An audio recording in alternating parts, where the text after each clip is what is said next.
کیا ہوا عمران صاحب شیر کے ساتھ؟ یہ شیر ببر شیر، جنگل کا شیر، سرکس کا شیر اب لگنا شروع ہو گیا. پہلے تو میں میرے کپتان سے میرے شیر تک آپ جو پہنچے ہیں اس کا مطلب یہ ہے کہ سیاست اچھی خاصی بدل چکی ہے. اور اس سیاست میں بدلنے کا جو کریڈٹ ہے وہ میرا خیال ہے کہ سب سے زیادہ شیر کو جاتا ہے. ٹھیک ہے. کیونکہ شیر جب ڈومیسٹک افیئرز میں الجھ جائے گا تو پھر وہ اپنا اصل کام جو ہے وہ جس کی آپ نے پوری تمہید باندھی وہ اوجل ہو جائے گا. تو اگر شیر جو ہے وہ شیر ہی رہتا، وہ بھائی والد والا جو ہے چکر میں نہ پڑتا اور صرف شیر جنگل کو دیکھتا، جنگل کے حالات کو دیکھتا، تو میرا خیال ہے کہ حالات تھوڑے سے مختلف ہوتے. مشکل فیصلہ تھا وہ. ایک میں بڑی کھل کے بات کروں گا، ایک طرف بھائی تھا، ایک طرف بیٹی تھی. تو جو کہنے لگے ایک طرف بھائی تھا اور دوسری طرف بھائی لوگ تھے. نہیں وہ بھائی لوگ، میں اسی طرف بھی آ رہا ہوں. جو بھائی لوگ ہیں وہ آپ یہ دیکھیں کہ جو ان کا نیریٹو تھا مجھے کیوں نکالا سے جو شروع کیا تھا، اور یہ پہلی دفعہ نہیں تھا.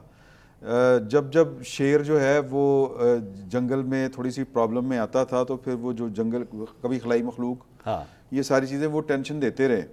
وہ ہمیشہ ان کا جو اگر آپ ان کی پوری سیاست دیکھیں جنرل جہانگیر کرامت سے لے کے پھر باقی بھی معاملات اگر آپ دیکھیں غلام اسحاق خان صاحب سے، تو بیسیکلی شیر جو ہے اس نے اپنا جو پیٹرن تھا وہ تبدیل کر لیا. میرا یہ خیال ہے کہ وہ ڈومیسٹک ایشوز کی وجہ سے کیا. جب ڈومیسٹک ایشوز غالب آ گئے اور جنگل کے ایشوز جو ہیں وہ پیچھے چلے گئے تو پھر بھائی لوگ جو ہیں وہ ظاہر ہے کہ پھر ان کے ساتھ تو ان کے پھر معاملات مختلف ہی ہونے تھے. اگر آپ تصور کیجئے کہ اگر یہ بات کہہ دی جاتی کہ جو آپ جو تجربے آپ نے کیے پاکستان کے ساتھ 2017 بلکہ 2017 میں تو وہ چوٹ لگائی گئی، اس سے پہلے جو کچھ ہوتا رہا جس طرح کر کے، اور پھر یہ تو اوپن سیکرٹ ہیں ساری کی ساری چیزیں. اور میرا خیال ہے کہ جو خلائی مخلوق نے آپ سے جو جس طرح کی گفتگویں کی ہوئی ہیں ذاتی طور پر آپ کے ساتھ، جو حالات و واقعات آپ تک پہنچے ہیں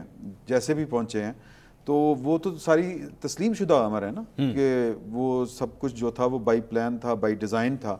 تو اگر اسی کا حساب مانگا جاتا کہ جی کہ یہ کیا ہوتا ہے کہ جب آپ ملک اس حالات میں پہنچتا ہے تو کبھی پاکستان پیپلز پارٹی کو ریسکیو کے لیے بلا لیا جاتا ہے، کبھی پاکستان مسلم لیگ نون کا جو ہے وہ سہارا لیا جاتا ہے. تو میرا خیال ہے کہ جو بھی اس وقت سیاسی حالات ہیں اس میں پاکستان مسلم لیگ نون اور جو پاکستان پیپلز پارٹی ہے یہ ان کا فیصلہ تھا. ایک بات یہ بھی کہی جاتی ہے کہ جی ان کا فیصلہ تھا کہ ان کا فیصلہ تھا نا کہ وہ اب وہ کہتے ہیں کہ جی ہم نے تو ملک کی خاطر اپنی جو جس کو پولیٹیکل جو کیپٹل ہے سارے کا سارا وہ ہم نے برباد کر دیا. شہباز شریف صاحب یہ اور آپ بلیو کرتے ہیں اس بات پہ؟ میں نہیں، میرا خیال ہے کہ سیاست بڑی بے رحم سی چیز ہوتی ہے، اس میں چیزیں اور عوام کے وسیع تر مفاد میں نہیں پہلے دیکھیں، پہلے ہمیشہ ذات ہوتی ہے. یہ بڑی پریکٹیکل میں بات کرنے لگا ہوں. پھر آپ کی فیملی ہوتی ہے، پھر آپ کی پارٹی ہوتی ہے، پھر تیسرے نمبر پہ جا کے ملک کی باری آتی ہے. میں بڑی کھل کے بات کر رہا ہوں. تو جس طرح شہباز شریف صاحب نے کہا جی کہ ایسی کئی پارٹیاں اس ملک کے اوپر قربان، تو بہت سے لوگوں کو یہ پتہ تھا کہ اگر اسی پیٹرن کے اوپر چلا جائے گا پاکستان کے جو کرتا دھرتا ہیں ان سے کہا جائے گا کہ جناب اب بس کر دیں تو ہو جائے گی بات. نہیں، پھر وہ شاید کہ نمبر وغیرہ آگے پیچھے ہو جائیں گے نا.